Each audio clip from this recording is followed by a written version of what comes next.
Aida, muchas gracias. Estamos listos para platicar con nuestro buen amigo, el doctor urólogo Andrés Hernández Porras, sobre un tema que tiene que ver, obviamente, como siempre, su especialidad somos nosotros, principalmente.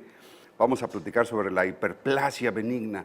¿Qué es una hiperplasia, Doc? Bienvenido, buenos días. ¿Cómo Gracias, estás? buenos días. La hiperplasia es el crecimiento de próstata. Hiperplasia se refiere simplemente al aumento de volumen de la próstata o de las células de la próstata, y eso hace, o sea, que hay más formación de células, más volumen de próstata simplemente. El volumen puede aumentar por dos cosas, inflamación o aumento de células, ¿no? Así es. Cuando es benigno, ¿a qué se debe esto? Digamos, hay teorías, pero no hay una explicación completamente, digamos, convincente.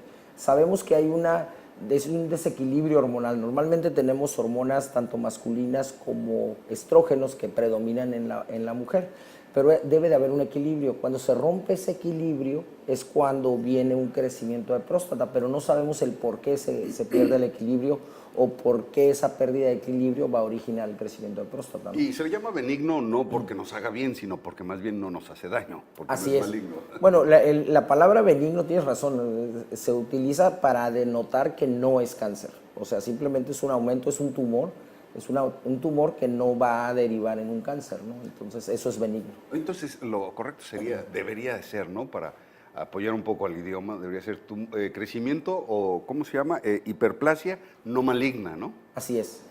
También se le denomina así, pero en el general, digamos, del léxico médico es siempre benigno. Perfecto, bueno, interesante esto. Entonces ya vemos que puede ser una de las teorías, un desbalance hormonal. Ya lo tenemos ahí. ¿Cómo se controla y qué consecuencias hay con este crecimiento anormal? Bueno, el cómo controlarlo es dependiendo de los síntomas. Nosotros podemos tener a una persona que tenga un crecimiento de próstata, pero no va a tener síntomas. O sea, el hecho de que crezca la próstata no es obligado que le dé síntomas. Entonces sabemos que todo lo que pueda obstruir la salida de la orina puede dar los síntomas. Ahora, crece la próstata, pero digamos, siempre pongo el ejemplo que es como si fuera una naranja y por el medio pasa un tubo, un popote. Si la naranja crece hacia el exterior, no va a comprimir la parte interna, entonces el paciente no va a tener síntomas, porque por el medio de la próstata es por donde pasa la orina.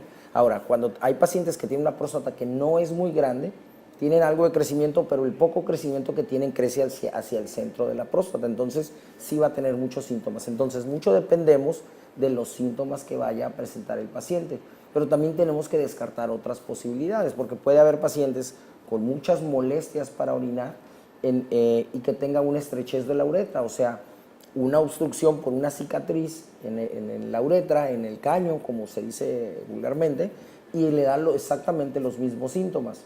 O un paciente que no tiene una función en la vejiga o una contracción fuerte en la vejiga no empuja la orina.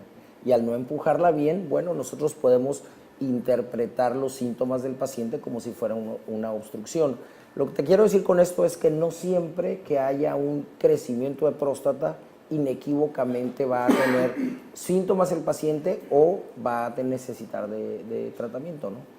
Nos preguntan, y ya lo hemos platicado en algunas otras ocasiones, pero valdría la pena hacer rápidamente un resumen para quienes estén escuchando por primera vez este tema. La próstata, finalmente, ¿cuál es su función? ¿Para qué nos sirve? La próstata produce nutrientes para los espermatozoides. También produce prostaglandinas, que las prostaglandinas son mediadores de dolor. O sea, es una glándula, por eso produce ciertas, digamos, hormonas, pero no tiene otra función más que eso. O sea, después de que pasa la etapa reproductiva, realmente no tiene ninguna función. Se asocia a la sexualidad porque los nervios para la erección pasan exactamente por fuera o inmediatamente por fuera de la próstata. Entonces, cuando hay una cirugía por cáncer, si no se conservan esos nervios, la erección se pierde. Entonces, mucha gente asocia próstata a sexualidad. Lo que sí puede pasar es cuando el paciente tiene molestias por un crecimiento de próstata, la sexualidad va a bajar. Y también con la edad pero es por las molestias, no por el crecimiento en sí, porque al resolverse el crecimiento, la molestia, el paciente mejora su vida sexual. La otra situación es de que... Perdón, ¿la molestia es con las erecciones, con la eyaculación o con qué? No, para orinar. Si el paciente tiene dolor o ardor para orinar o le cuesta trabajo estar orinando o se levanta muchas veces a orinar en la noche, que son las molestias que generalmente da la próstata, el paciente tiene tanta incomodidad que pues lo último que se le antoja es tener una relación sexual, ¿no? Entonces su vida sexual baja en función de las molestias, pero al quitar las molestias, muchas veces el tamaño de la próstata sigue, cuando le damos medicamento, por ejemplo, al paciente, el tamaño puede seguir muy similar con y sin molestias. Lo que se van a quitar obviamente son la incomodidad para orinar. Ahora, lo que sí disminuye es el volumen del semen. Con la edad, el volumen va a ir disminuyendo. Eso es algo totalmente esperado con la edad. No tiene que suceder a fuerza, pero generalmente es algo que se espera, ¿no? Una pregunta que nos habían, y qué bueno que lo comentaste, doctor, se me había olvidado desde hace mucho. ¿Por qué los seres humanos, el sexo masculino sigue siendo fértil durante casi todos los años de su vida, a diferencia del sexo femenino? O sea, la producción de semen persiste y siguen siendo fértiles en la mayoría de los casos. Sí, en el hombre la producción no cesa porque el esperma tiene una vida aproximadamente de 72 días, muere, se reabsorbe, que es pura proteína, se reabsorbe y vuelve el ciclo a generar esperma.